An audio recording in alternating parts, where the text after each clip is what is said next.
नमस्कार, आप देख रहे हैं मूल निवासी दस्तक। मैं हूं सुमन विनोद। बढ़ते हैं मुख्य खबरों की तरफ।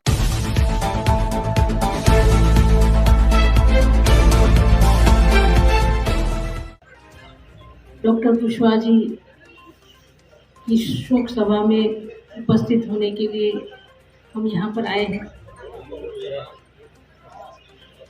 ओम प्रकाश कुशवाहा जी की मुलाकात मेरी 2014 में हुई थी और मैं उनको नहीं जानती थी कि वो कौन है, क्या है। और वो आके मुझे मेरे सर पर उन्होंने हाथ धरा और मुझे आशीर्वाद देने लग गए। तो मैंने उनको कहा कि कौन है आप? तो उन्होंने कहा कि बेटा तुम निशा हो। तो मैंने कहा हाँ। मेश्राम साहब की पत्नी हो? मैंने बोला हाँ।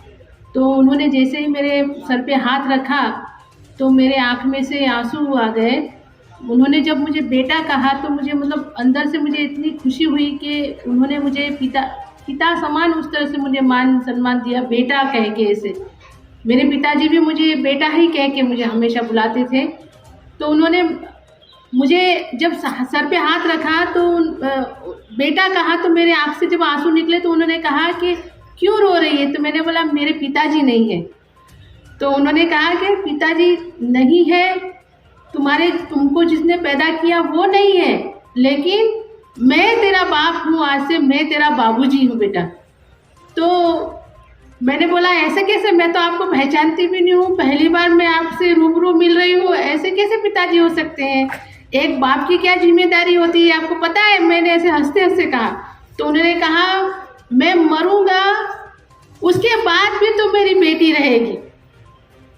तो मैंने बोला कि अगर ऐसी बात करनी है तो मुझसे आज से बात मत करना, क्योंकि मैंने एक बाप खो दिया है और आप मुझे अभी बेटी कह रहे हैं, तो आप ऐसी बात मेरे से कभी नहीं कहेंगे। तो उन्होंने कहा है कि ठीक है, हमेशा हंसते खेलते रहना और वामन मेश्राम साहब का ख्याल रखना, मेश्राम साहब का ख्याल रखना। तो उन्होंने अपनी बेटी श्रद्धा दीदी जो है उनका जिस तरह से शायद जितना ख्याल रखते होंगे उतना ही उन्होंने उस 10 साल में, आज से 10 साल में मेरा ख्याल रखा। और जब भी मिलते थे मुझे बेटी बेटी और मेरे उनके घर के अंदर उनके बेटों के साथ साथ उनकी बेटी के साथ साथ मेरा भी मान सम्मान होता था इतना। और मुझे हमेशा प्रोत्साहन देते थे कि बेटा अपनी लकीर बड़ी कर, अपनी लकीर हमेशा बड़ी करना, छोटी मत करना। तुझे इस देश का प्रधानमंत्री बनते हुए मुझे तुझे देखना है। तो मैंने कहा कि बाबूजी मैं प्रधानमंत्री बनूं या ना बनूं, लेकिन आप हमेशा हमारी पार्टी के साथ में खड़े रहिएगा। हम आपका जो सपना है उसको हम पूरा करना चाहते हैं। तो बाबूजी ने कहा कि नहीं बेटा, मैंने तो हमेशा बहुत भाषण दे दिया, मैं बहुत सारी पार्टियों में जा चुका हूँ, लेकिन अभी मुझे किसी पार्टी में मुझे कोई दिलचस्पी नहीं है। मुझे वामन मेश्राम साहब का साथ सहयोग देकर हमारी जो समाज है, हमारा जो समाज है उसको शासन करती जमात जो बाबा साहब अम्बेडकर का सपना है वो बनाना है बेटा। तो कभी भी वो स्टेज पर नहीं आते थे, बोलते नहीं थे, और वो जब भी होते थे हंसते खेलते मुझे हमेशा बेटा बेटा बेटा बेटा कह के पुकारते थे। और उन्होंने कहा था, मैंने बोला मैं अभी आपके घर पे नहीं आऊँगी कई बार वो जब कान से सुनते नहीं थे तो हंसते ही रहते थे। तो मैं उनको कहती आप कान का मशीन क्यों नहीं लगाते? हम आपकी बात करते आप सुनते नहीं हो, मशीन क्यों नहीं लगाते? तो कहते मैं मशीन लगाता हूँ तो मैं बूढ़ा लगता हूँ, मैं बूढ़ा हूँ क्या मैं मशीन लगाऊं?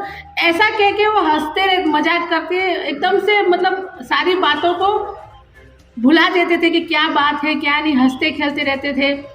और जब मुझे मालूम पड़ा 29 तारीख को कि मेरे बाबूजी को कैंसर है तो हम लोग रह नहीं पाए कि क्या करें।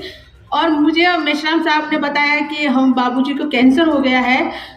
तो मैंने और मेश्राम साहब ने, हमारे एक पहचान वाले थे डॉक्टर चेतन, उनको हमने नवसारी भेजा और उनको कहा कि कुछ भी करो, इनको हमें बचाना है, जो रोग हो गया है उसको हमको मालूम पड़ा है, तो कोई दवा जो भी हो वो लेकर आओ। वो भैया जो है पूरे 3-4 दिन तक जगे और वो लखनऊ मेडिसिन लेकर आए। और भैया ने और बाबूजी ने बताया अपने बेटा क्या नाम है धर्मेंद्र ने भी बताया कि बाबूजी ने वो दवा 4 दिन तक खाई। वो दवा खाते खाते उनकी इतनी अच्छी हालत हो गई थी कि लग ही नहीं रहा था कि वो अभी हमारे बीच में नहीं रहेंगे। वो दवा खा के एकदम से स्वस्थ हो गए। और मैं और मेश्राम साहब ने सोचा कि चलिए निशा परिवर्तन यात्रा शुरू होने वाली है कन्याकुमारी से कश्मीर, फिर हमको समय नहीं मिलेगा, तुम बाबूजी का ख्याल रखने के लिए कुछ दिनों के लिए आजमगढ़ रहो। तो मैंने कहा आपकी यात्रा शुरू होने वाली है और मैं आपको छोड़ के कहाँ रहूँगी। तो उन्होंने कहा हाँ रहना पड़ेगा, बाबूजी का देखना है। तो फिर हमने बोला चलो चलते हैं।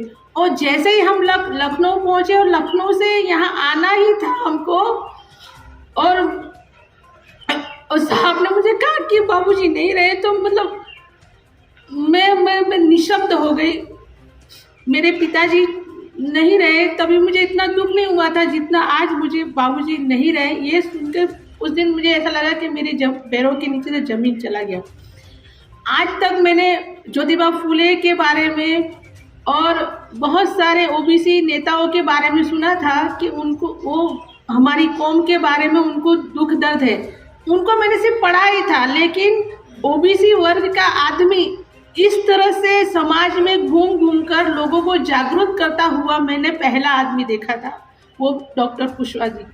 और कुशवाहा जी का जो सपना है उस सपने को हमको पूरा करना है। हमें हमारी जो कौम है उसको शासन करती जमात बनाकर हमें सत्ता पर लाना होगा। भले आज जिस स्थान पे हमारी पार्टी है, लेकिन एक दिन ऐसा आएगा कि कुशवाहा जी हमारे बाबूजी हमारी पार्टी को बहुजन मुक्ति पार्टी को सत्ता पर देखेंगे। और मैं यहाँ से मेरी जो अम्मा है उनको मैं कहना चाहती हूँ कि मैं जब तक जीवित हूँ तब तक मैं मेरी माँ का ख्याल रखूँगी और उनका बाबूजी का जो सपना है वो पूरा करूँगी। इतनी ही बात कहकर नमो बुद्धाय, जय भीम, जय मूल निवासी। समाज से जुड़ी महत्वपूर्ण खबरों के लिए बने रहिए हमारे साथ। चैनल को लाइक, सब्सक्राइब और शेयर करें। धन्यवाद।